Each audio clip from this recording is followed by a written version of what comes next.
Objetivo de Desenvolvimento Sustentável 15, vida terrestre.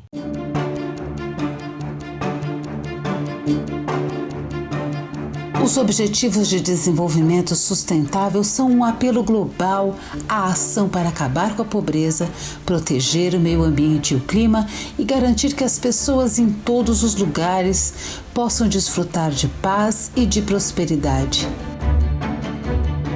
Estes são os objetivos para os quais as Nações Unidas estão contribuindo a fim de que possamos atingir a Agenda 2030 no Brasil. ODS 15, vida terrestre. O ODS 15 foi elaborado com o objetivo de definir metas para conservar, recuperar e promover o uso sustentável dos ecossistemas terrestres nos biomas diversos e da água doce. Gerir de forma sustentável as florestas e promover sua recuperação. Combater a desertificação. Deter e reverter a degradação da terra e a perda de biodiversidade. E a sua proteção também é vista como imprescindível para reverter a pobreza, especialmente das populações que dependem diretamente da natureza, como é o caso dos povos tradicionais, garantindo a segurança alimentar das populações e ainda para combater as mudanças climáticas. As agressões e a destruição dos biomas naturais em todo o mundo trazem grande preocupação. E o Brasil tem um papel protagonista por ser um dos países mais biodiversos do mundo. São 6 biomas riquíssimos em biodiversidade: Amazônia, Caatinga, Cerrado, Mata Atlântica, Pampa e Pantanal, que vem sofrendo reduções significativas ao longo do tempo. Nos últimos anos, a Amazônia e o Pantanal vêm recebendo bastante atenção em função do desmatamento e dos muitos e criminosos incêndios. Vale destacar que a Mata Atlântica, onde está São Paulo, foi devastada desde a chegada dos portugueses em 1500. Hoje, restam apenas 7,3% da cobertura florestal original da Mata Atlântica. Mesmo assim, ela ainda é responsável pela produção e conservação de recursos hídricos que abastecem quase 110 milhões de pessoas em 17 estados brasileiros. O ODS 15, portanto, vai além de preservar, mas também afirma que é preciso recuperar e proteger, entre outras ações, impedindo a ação de caçadores e a introdução de espécies invasoras aos ambientes. Tomar medidas urgentes para acabar com o tráfico de espécies de flora e fauna protegidas e combater os esquemas criminosos que destroem a vida selvagem e a biodiversidade dos biomas. O município de São Paulo conta com diversas áreas naturais que precisam receber toda a atenção e cuidado, serem preservadas e, em alguns casos, também restauradas. A capital possui cerca de 40 mil hectares protegidos em 9 unidades de conservação municipais. 2 do Grupo de Uso Sustentável, as chamadas APAs, Áreas de Proteção Ambiental, e 7 de Proteção Integral, os Parques Naturais Municipais e um Refúgio de Vida Silvestre. O Uma das mais importantes áreas naturais da cidade é a APA Capivari Monos, onde está localizado o Parque Municipal da Cratera de Colônia, no extremo sul do município. Mas a cidade tem muitas outras áreas naturais sob a atenção da Prefeitura. São mais de 80 parques que cobrem 20% do território do município e levam vida ao ambiente urbano de São Paulo.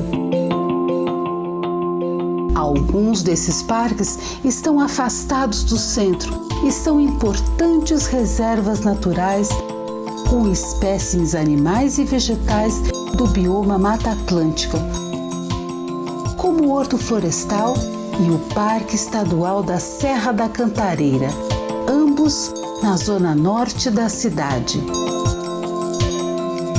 E cuidar de tudo isso requer planejamento.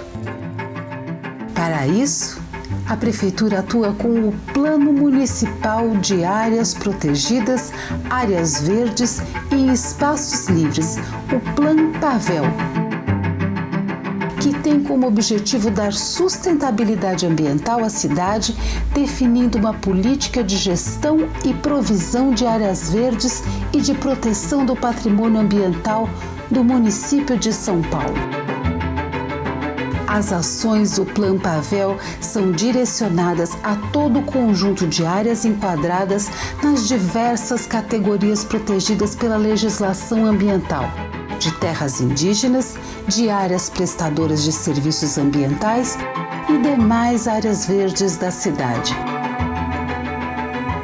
Cuidar das muitas espécies de animais que compõem a biodiversidade da capital é responsabilidade da Divisão da Fauna Silvestre, a DFS, que possui 2 unidades de atendimento e manejo no município de São Paulo, com sedes no Parque Anhanguera e no Parque Ibirapuera, que desenvolvem ações de proteção e conservação da fauna silvestre do município, recebendo animais vitimados, órfãos ou oriundos de apreensões em ações de combate ao tráfico.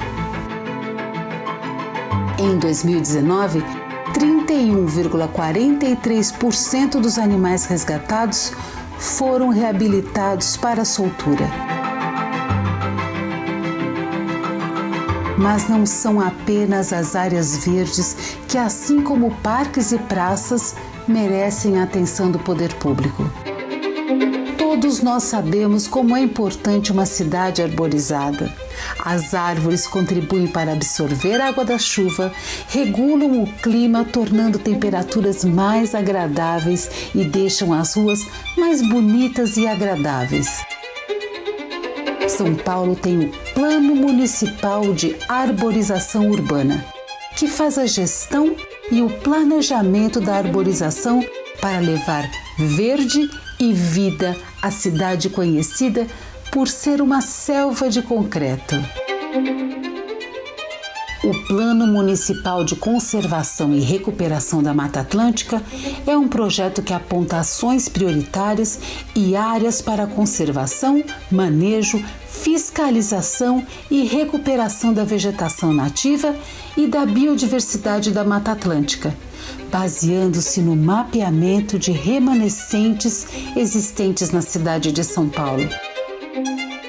O Plano Municipal PMMA incentiva também experimentos tecnológicos sustentáveis, gestão de ações que conciliem a conservação do bioma com o desenvolvimento econômico e cultural do município, fortalecendo a organização social e a participação do cidadão na gestão das políticas públicas. Entre os principais objetivos do ODS 15 estão: assegurar a conservação, recuperação e uso sustentável de ecossistemas terrestres e de água doce interiores e seus serviços. Promover a gestão sustentável de todos os tipos de florestas, deter o desmatamento, restaurar florestas degradadas e aumentar o florestamento e o reflorestamento globalmente. Combater a desertificação, restaurar a terra e o solo degradado. Assegurar a conservação dos ecossistemas de montanha. Tomar medidas urgentes e significativas para reduzir a degradação de hábitats naturais, deter a perda de biodiversidade e evitar a extinção de espécies ameaçadas.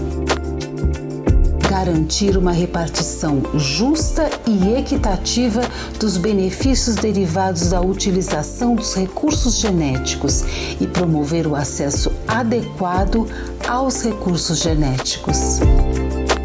Tomar medidas urgentes para acabar com a caça ilegal e o tráfico de espécies da flora e fauna.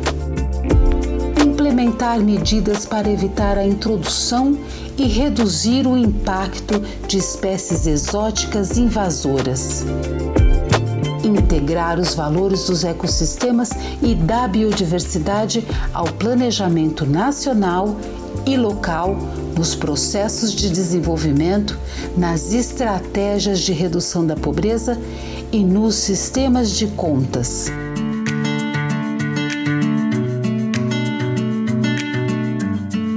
Como pudemos acompanhar, preservar as espécies da fauna e flora representa o mesmo que preservar a nossa própria vida.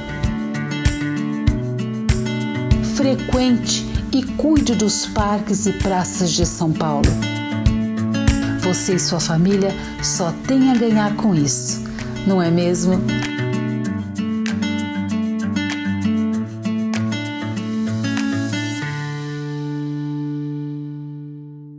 Para falar sobre o Objetivo do Desenvolvimento Sustentável de número 15, o Vida Terrestre, o convidado do Diálogos em Verde Maratona ODS é o geógrafo Mário Mantovani, diretor de mobilização da organização SOS Mata Atlântica e um dos mais importantes e reconhecidos ambientalistas do nosso país. Muito obrigado pela sua participação aqui com a gente, Mário.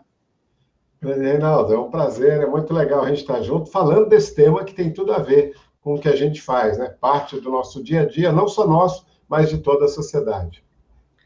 E nós temos muitos estudantes, muitas comunidades assistindo a essa maratona. Então, eu acho importante, até para que eles possam entender melhor, qual é a importância que tem os ecossistemas terrestres, né? E quais os benefícios que eles trazem para todos os habitantes do planeta, também para os habitantes da cidade de São Paulo.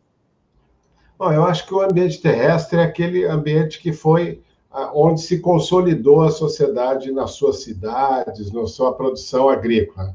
Desde a época dos catadores, da coleta, daquele que pescava, que caçava, até a sociedade que se fixa e transforma seu trabalho também na agricultura, como na cidade. Eu acho que o que é importante dos ambientes terrestres é que a gente tem muito aprendizado para trás, né? Da forma com que a gente se apropriou da natureza, né? Com toda a sua produção, ou de madeira, ou de espaços que eram convertidos para a agricultura. A gente viu, no caso do Brasil, os ciclos econômicos na Mata Atlântica, por exemplo, que reduziam a Mata Atlântica a 10% da sua área original. E a gente está falando de ciclos que começam lá no passado, com a cana. Depois a gente fala do ciclo da mineração, do gado, até mesmo do café. Mas que não são ciclos que se encerraram só na Mata Atlântica. A gente percebe nos últimos tempos esse avanço para outros biomas, como a gente viu no Pantanal, a gente está vendo no Cerrado, o Cerrado destruído numa porcentagem muito mais rápida, porque se descobriu e tem muita tecnologia. Se antigamente você tinha pouca tecnologia, hoje você tem toda ela disponível, né? E isso faz conversão muito mais rápida. E depois também isso indo para a Amazônia, né?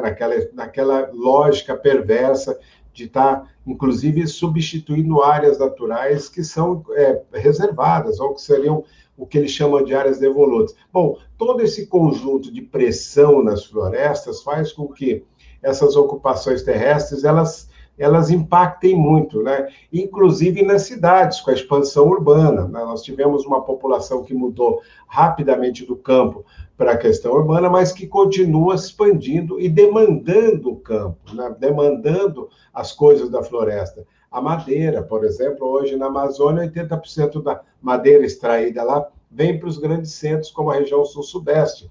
E isso a gente já viu na Mata Atlântica, já viu em outros momentos. Mas o grande drama que a gente tem, eu acho que isso que serve de alerta, essa questão do ODS, é para a atenção que a gente tem que ter. Nós que vimos a floresta extremamente fragmentada, no caso da Mata Atlântica, e uma fragmentação perversa, porque além do efeito de borda, que você tem a perda de biodiversidade com fogo, veneno, espécies invasores, sementes de capim, coisa de todo tipo de agressão, você também tem uma erosão genética interior, esses fragmentos. Ora, quando a gente discute essa importância de valorizar os ecossistemas terrestres, como é que a gente pode fazer esse resgate? E tem muitas campanhas que foram feitas, década da floresta, década que chama atenção para a água, e agora da restauração. Nesse momento, a gente está juntando tudo isso é muito importante. Fazer a restauração, conectando fragmentos, protegendo os rios com as matas ciliares, tudo isso faz parte desse conjunto de religação da natureza com o conhecimento, com aquilo que nós vemos lutando durante muitos anos, né, para ter, por exemplo, legislações para os biomas, como tem a Mata Atlântica, e até de políticas públicas que incentive o pagamento de serviços ambientais, ou seja, todo esse conjunto de situações terrestres que a gente tem das unidades de conservação, que precisam ser ampliadas, né, desses corredores de biodiversidade, tudo isso a gente pode estar resgatando com políticas públicas e com trabalho efetivo, não só das organizações não governamentais, mas de todos os segmentos da sociedade, do agronegócio, da economia, porque é aquela história que a gente já conhece, né? Que está muito forte nos ODS, a questão social, o ambiental e o econômico que se juntam, e é isso que nós buscamos quando trabalhamos os ecossistemas terrestres. Essa reconexão que você coloca, ela é muito importante, inclusive é a primeira meta do ODS 15, que fala em conservar e recuperar os ecossistemas degradados, dando a eles, ao mesmo tempo, um uso sustentável, né? Eu acho que parte você acabou já falando um pouco sobre isso, mas eu queria que você avançasse um pouco mais, se a gente está conseguindo obter bons resultados nesse sentido. Eu acho que sim. A gente tem visto, lógico, ainda uma grande especulação, mas se você imaginar a pressão internacional hoje para saber, por exemplo, certificações de origem, né? De onde está vindo, como é que está sendo feito esse manejo da floresta, ou como é que está a produção agrícola dessa região, converteu áreas, não converteu, isso causou impacto. Tudo isso mostra que está mudando os tempos. O que era uma situação de descontrole, né, a gente percebe que, do ponto de vista da produção, né, falando da economia, falando do meio ambiente e falando da questão social. Lógico que você tem um contraponto muito ruim. No Brasil, historicamente, a questão fundiária, ela perde o controle. Então, ocupação com gado ainda na expansão do arco do desmatamento na Amazônia, isso é seríssimo. A ocupação das áreas públicas, a pressão em cima de terras indígenas, quilombolas, isso tudo está ainda naquele processo anterior, que não tem sido combatido. Nós vemos no Brasil uma pressão muito grande do segmento atrasado, vamos dizer assim, da agricultura. Mas o segmento moderno, aquele que agora começa a perceber que se não fizer bem feito, se não tiver reserva legal, não tiver adequação da propriedade, não vai ter um crédito agrícola, não vai ter um comprador, né? Você vai ter cada vez mais restrições. Então, acho que está havendo um equilíbrio quase que natural. Eu não estou dizendo que sou muito otimista, mas eu acho que esse é o caminho que vai se implementar a partir de agora. Se até então valia tudo, porque nós estamos falando de um país ainda que é produtor de produtos primários, né? Que é a commodity, que é definido, inclusive, valores lá fora do Brasil. Então, a gente tem muito que aprender. Essa conversão ela vai se dar cada vez mais com controles sociais, né? Mesmo tentando diminuir, por exemplo, o Código Florestal, os controles que tinham no Código Florestal, a gente percebe que tem ainda, né, outros meios que pode chegar no uso melhor da questão, não só da terra, nós estamos falando para a agricultura demais, mas nós podemos estar falando aqui da expansão urbana com relação aos loteamentos. Hoje se valoriza muito aquele que, por exemplo, tem, olha, more de frente para o parque, more de frente para o verde. Então, isso começa a ser valor agregado, né? E a gente também percebe na cidade a questão da arborização urbana, a questão da proteção de mananciais, ou seja, os temas ambientais, eles fazem parte dessa evolução do ser humano, né? E eu acho que é um processo civilizatório, vamos dizer. O que não se dava valor há um tempo atrás, hoje se mudou completamente. E é isso que a gente tem que entender. Quando chega questões como essa do ODS ou das certificações, como eu comecei falando, qualquer que seja esses processos, todos eles estão levando a você ter muito mais controle, porque é muito mais barato, tanto que a gente já fala hoje em adaptação baseada em natureza, para não fazer mais infraestruturas de contenção, por exemplo, de encostas, porque é muito mais fácil você não ocupar, né, que se percebe mais. E também a tecnologia tem ajudado muito, tanto no uso do campo, como no uso da cidade, né? Você hoje tem mais controle da arborização urbana, você tem mais controles, né? Inclusive com imagens de satélite muito mais efetivas, uso do solo, ou seja, cada dia mais nós conseguimos perceber que é possível fazer um trabalho de convivência, né, das áreas naturais com aquelas atividades que o ser humano cada vez demandam mais. Então, é um bom momento para a gente estar pensando nisso e soma muito fortemente com todos esses indicadores. Bom, tanto o item 2 da ODS quanto o 3, eu acho que eles conversam bastante. O 2 diz o seguinte, que é promover a implementação da gestão sustentável, né, em todos os tipos de floresta, deter o desmatamento e restaurar as florestas degradadas, né? E claro que isso se conecta com o combate à desertificação, né? Porque é um risco, a gente corre um risco gravíssimo de aprofundar esse problema e transformando áreas do planeta em regiões inabitáveis e desérticas, né? Aí eu queria saber de você qual que é o papel que desempenha tanto no reflorestamento quanto a valorização da biodiversidade nesse processo, tanto voltar a restaurar as florestas, quanto combater a desertificação. Bom, a questão da desertificação tem a ver para a gente diretamente com a questão dos rios, né? Os nossos biomas todos são muito ricos em questões hídricas, então a gente talvez nunca valorizou demais, porque via o rio ainda com aquela visão anterior de que o rio é para levar a sujeira, que é onde você lava sei lá, onde tem o agrotóxico, na embalagem de agrotóxico, ou seja, o rio era o lugar que a gente não dava nenhuma importância. E isso fez com que a gente perdesse não só as águas superficiais, mas pela falta de floresta, inclusive a infiltração para recarregar os lençóis freáticos. Então, a gente tem ou o lençol freático que não se recarrega mais, ou lençóis freáticos que estão se contaminando. E aí o pior dos mundos, porque quando se contamina lençol freático, você não tem tecnologia ainda hoje para recuperação, principalmente no caso dos agrotóxicos. Mas o que a gente percebe é que esse processo de desertificação começa com as cidades não tendo mais abastecimento. Não é aquela desertificação de imaginar um deserto do Saara ou coisa desse tipo. Nós estamos falando de um processo muito perverso, porque essa água que está faltando aqui foi mal usada em barragens, foi mal usada numa atividade que depende claramente da água. Uma agricultura, hoje, qualquer produto, 70% do uso da água no Brasil é para a agricultura. Imagina. Então, nós estamos falando de impacto na economia, né?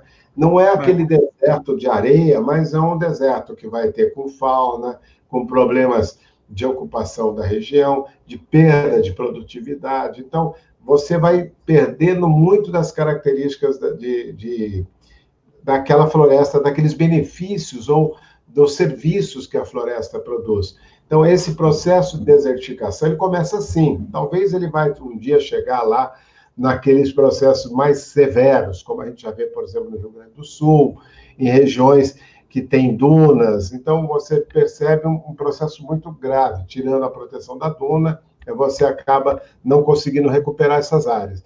Mas eu acredito que, como a gente ainda tem, mesmo na Mata Atlântica, extremamente fragmentado, se você fizer um processo de conexões, né, você tem ainda todos os dispersores de polinizadores, você tem tudo para que essa floresta retome. E a gente percebe no Brasil uma coisa muito interessante, principalmente a SOS Mata Atlântica, com o trabalho de restauração florestal. Você consegue ter uma floresta com 10 anos de idade, não com as funções que tinha uma floresta original, mas você cria condições para que aquilo retome, né? Então, eu acho que os processos de desertificação são o grande alerta para a gente estar atento.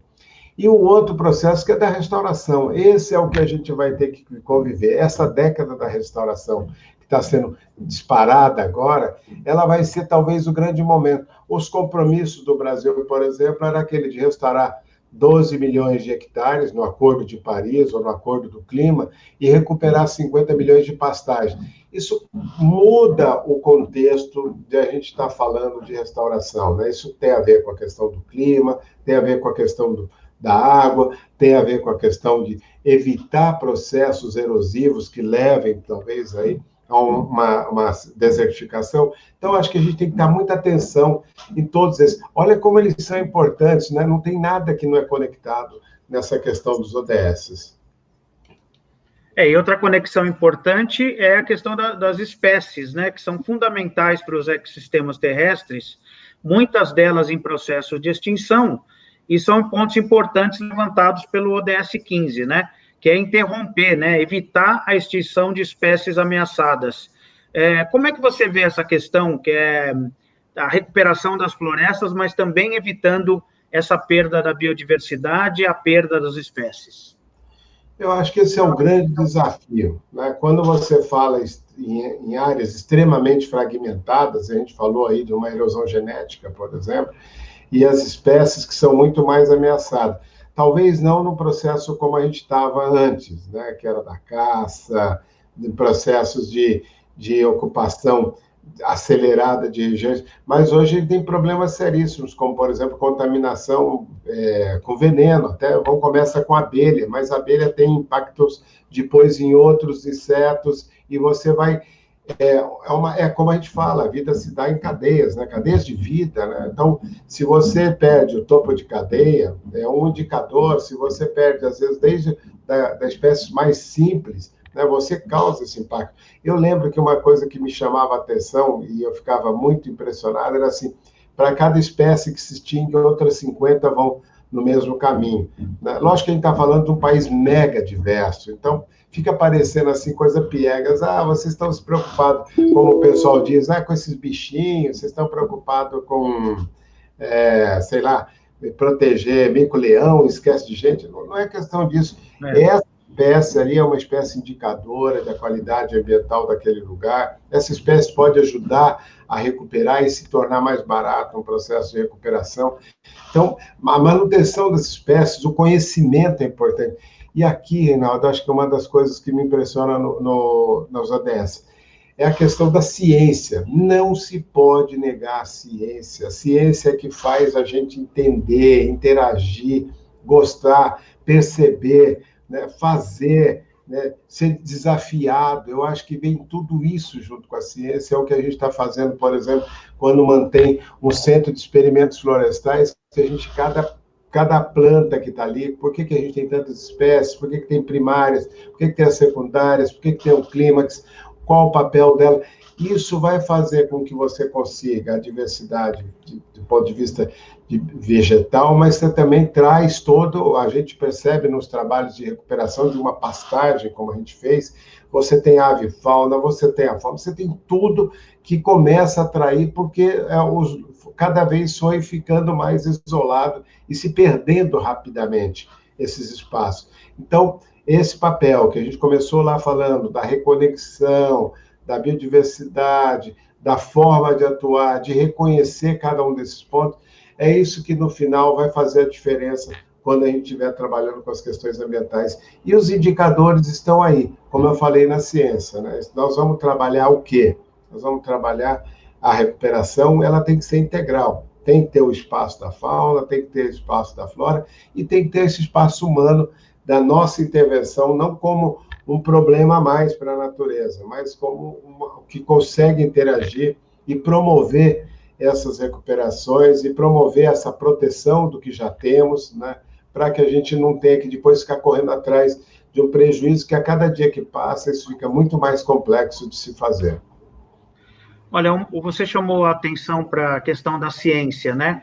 E um ponto importante colocado pelo ODS na sua meta 6 fala da repartição justa e equitativa dos benefícios derivados da utilização dos recursos genéticos. Essa é uma questão bastante discutida, principalmente no Brasil, né, Mário? E muito em relação à Amazônia, que é a questão dos benefícios que podem sair dessa discussão da ciência, de conseguir retirar das várias espécies existentes os benefícios genéticos que já são muito explorados em várias áreas, mas que isso seja, que volte para as comunidades, que elas acabem sendo beneficiadas. Qual que é a sua opinião sobre isso?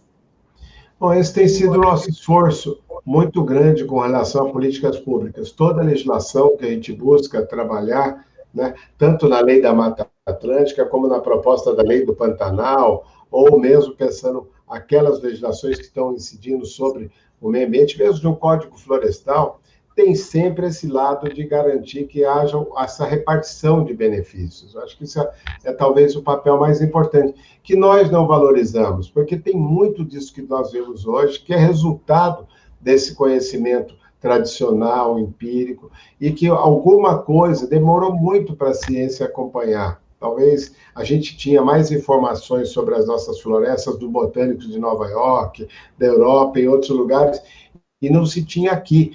Eu acho que agora, com tantos experimentos que vem sendo feitos, a importância que o Brasil ganhou desde os anos 80 para cá, no ponto de vista ambiental, que deixou de ser aquele país que era completamente, olhava a natureza como uma coisa a ser conquistada, né? Tem que ser desbravada.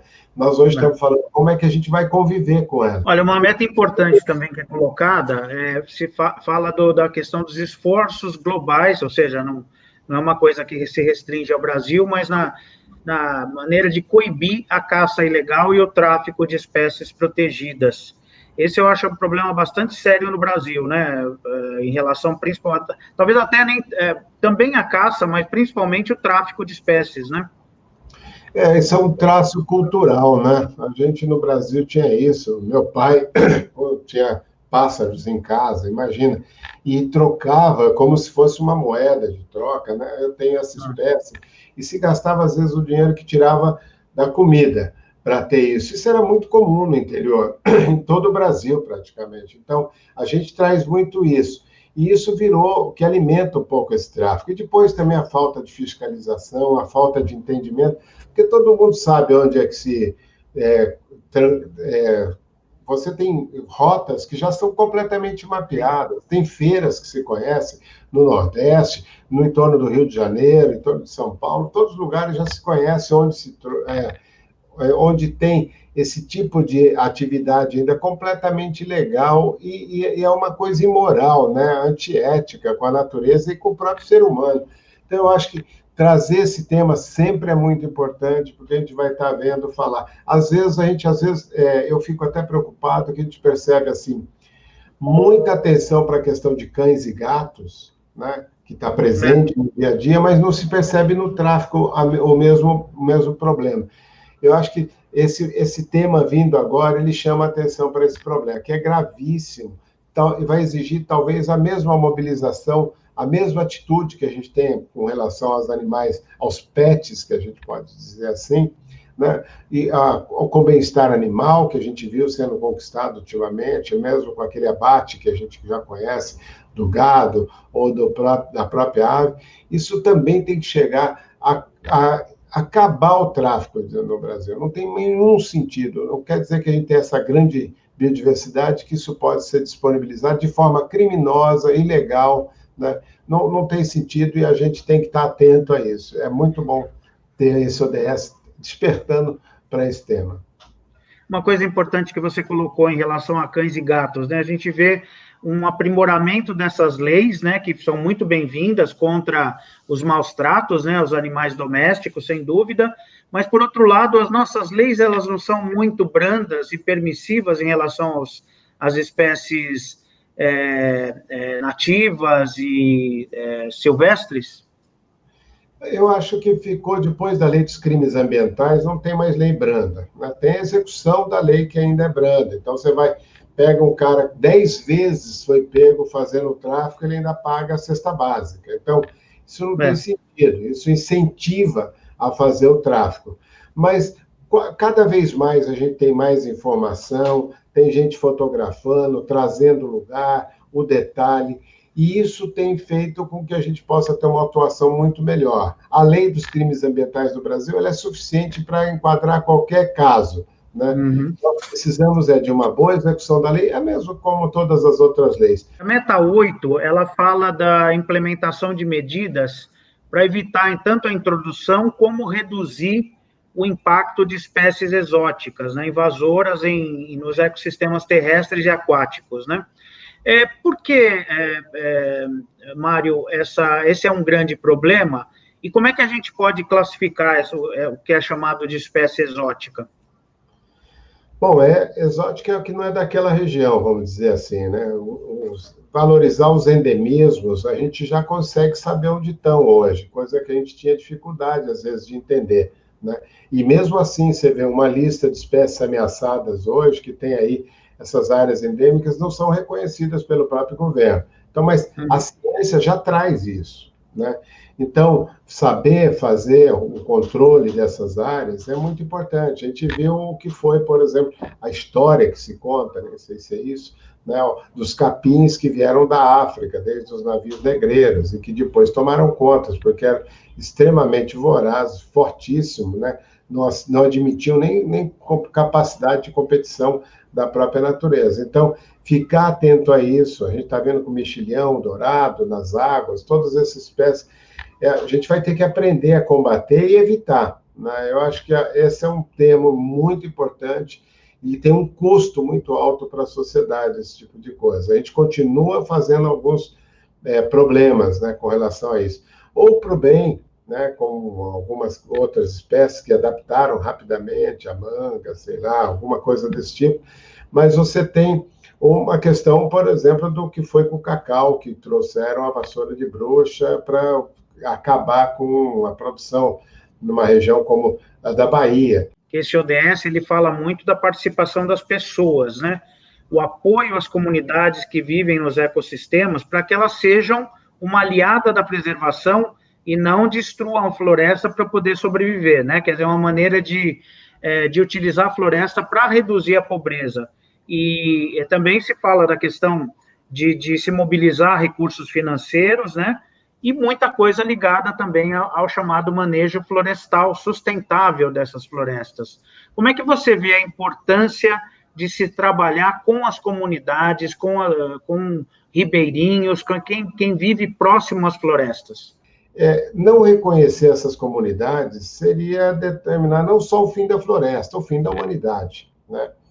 Você, quando está falando que não reconhece a terra indígena, não reconhece o quilombo, não reconhece o direito à vida, né? Eu acho que a gente está colocando em risco talvez a coisa mais sagrada do ser humano, que é as origens. E essas origens, não interessa de que país, de que lugar, elas sempre são muito fortes, são as nossas raízes. E a gente passou por um processo de aprendizado muito grande, né? Com escravatura, sei lá, que foi péssimo, talvez o pior da história do Brasil tenha sido isso, mais do que a forma com que a gente ocupou o território, mas que a gente reproduz um pouco disso ainda, achando, por exemplo, eu me lembro, quando criança, uma forma de agredir o outro era chamar de índio, ou dizer que o cara era preguiçoso, ou aquelas coisas que a gente aprendeu da mesma forma que o que desqualificava quem era negro, coisa desse tipo.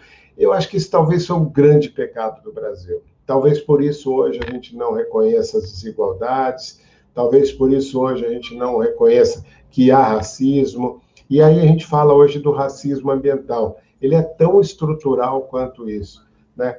Não quer dizer porque estava na tribo que não tinha desenvolvimento, que não tinha uma vida em harmonia. Aliás, nós devemos todas essas áreas que temos naturais protegidas hoje a esse tipo de gente que sabia conviver com a floresta. Nós temos ainda muito que aprender. Mantovani, muitíssimo obrigado por sua participação no nosso projeto Maratona ODS.